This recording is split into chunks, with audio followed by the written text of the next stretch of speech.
And this is Johnny. And I'm here to tell you today about this one time when I went to the aquarium and I had so much fun. You know, I saw this huge fish. It was like this big and it was a whale, but I think it might have been a shark. But I think it could have been a whale and a shark at the same time. I think it was purple. Purple is like my favorite color in the entire that makes me think world. About... One time I had a purple scrunchie and I put it in my hair and I looked so good. But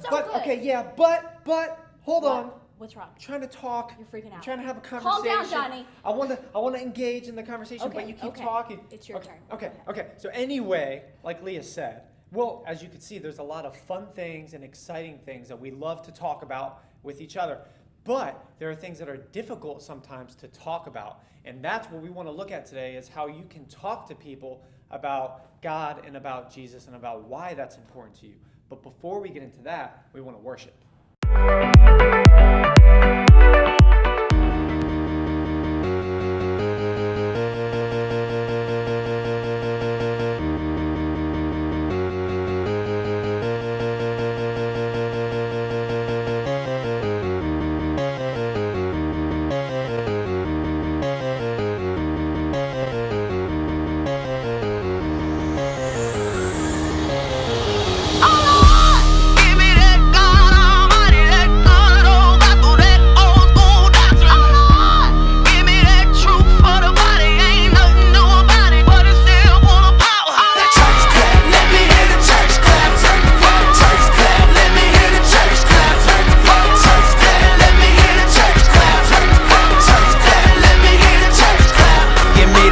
Church mother in they church hat clap. Man, that sure gave her color purple coming back clap.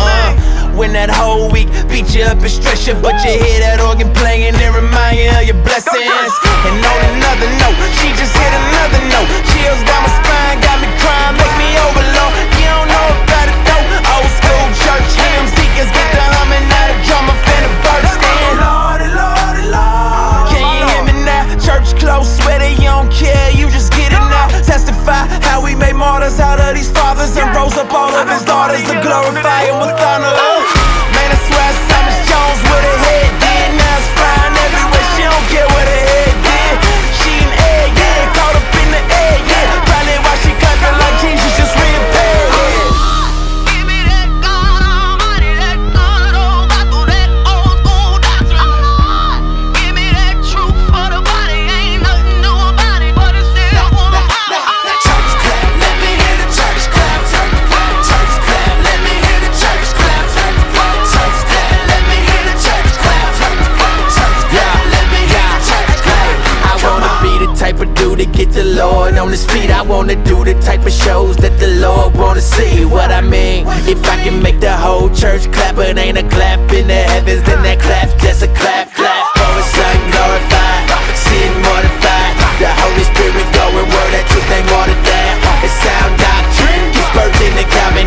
Nothing wrong with singing loud, but that ain't where the power's come. The church has been clapping at weak sermons, leaving the weak hurt. No one's changed by Sunday service. We need discernment, check what you be affirming, cause the church can be full of members but empty in conversion. Preach the gospel and stand back. Look for changed lives, not for hand claps. Love people well, oh they can't stand at the church, just the church with the words where we stand up.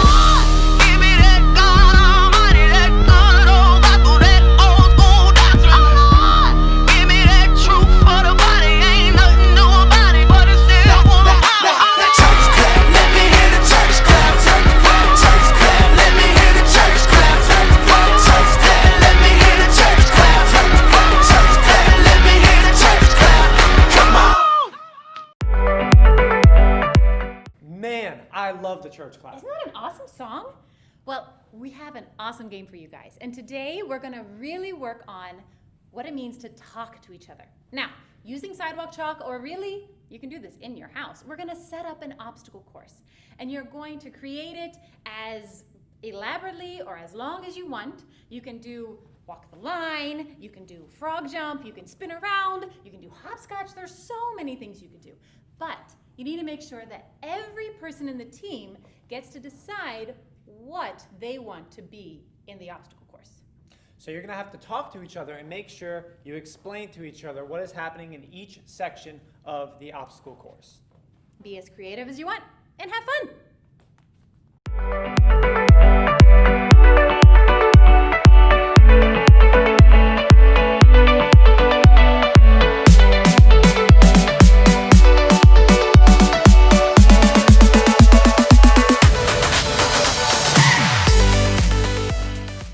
I love it when we get to talk to our friends about fun things like games.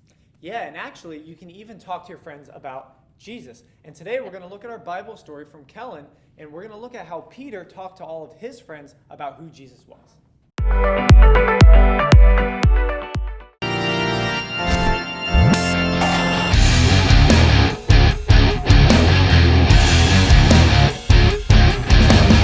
Yeah, not seeing it. Maybe if you turn it sideways. Nope. Oh, hey, Kellen here, and I'm looking at an optical illusion. If you look at it a certain way, you're supposed to see a 3D picture pop out. Here, see if you can see it.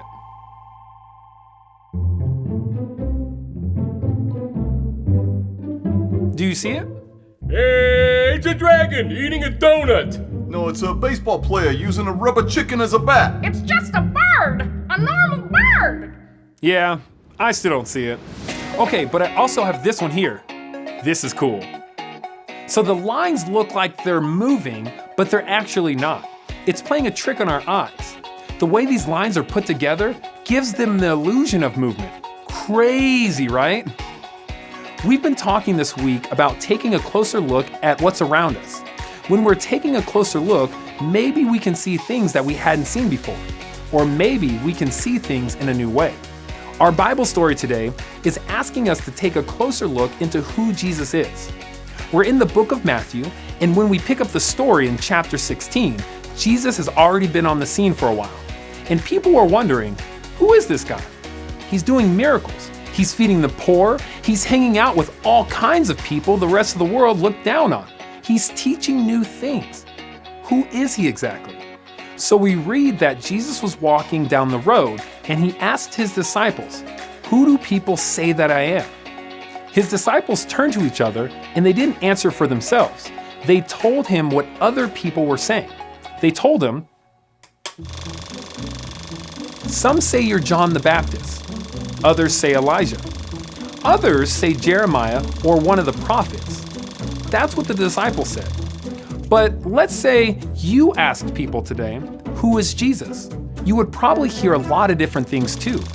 Maybe some would say, he's a great teacher. Some people might say he's a great rabbi or preacher. People might see how he healed the sick and call him a doctor.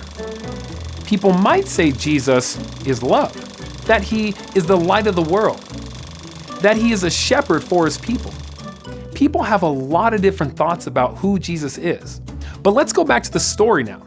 His disciples had given him answers of what others were saying, but then Jesus asked his disciples, "But what about you?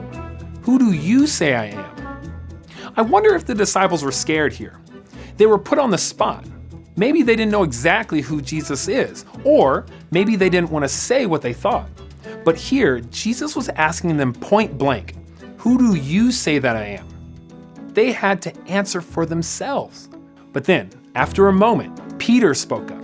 He too might have been scared or unsure, but he said this, "You are the Messiah, the Son of the living God." Now, Jesus is many of those things we listed, but Peter recognized he is so much more. And here's the thing, you're invited to recognize the same thing. If you see that Jesus is the Messiah and ask him to be a part of your life, he can and he will continue to change your life forever. Now, Jesus went on to tell Peter that his answer was revealed to him by God, and that Peter will be the rock that he would build the church on. Now, here's the thing about Peter. He wasn't perfect. He said some pretty wild things and made some pretty big mistakes. But he was honest, and he wasn't scared to say what he was thinking or ask questions of Jesus or other people. Peter took a closer look at Jesus. He saw the way Jesus loved, the way he taught, the way he changed the world. Peter realized Jesus is the Messiah. We can learn a lot by being honest and asking questions just like Peter. You can talk with people about what you believe. Especially talk with people in your life that you can trust, like your parents or your small group leaders. The more you talk about what you believe, the more you can learn from others, and the more others can learn from you. That's it for today. I'll see you guys soon as we continue to take a closer look.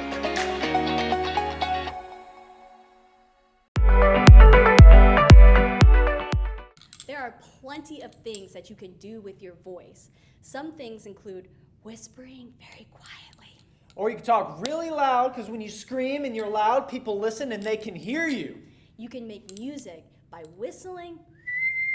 Or you can beatbox, and I'm a pro at that. Maybe. Or maybe not. Maybe not a pro. Not yet.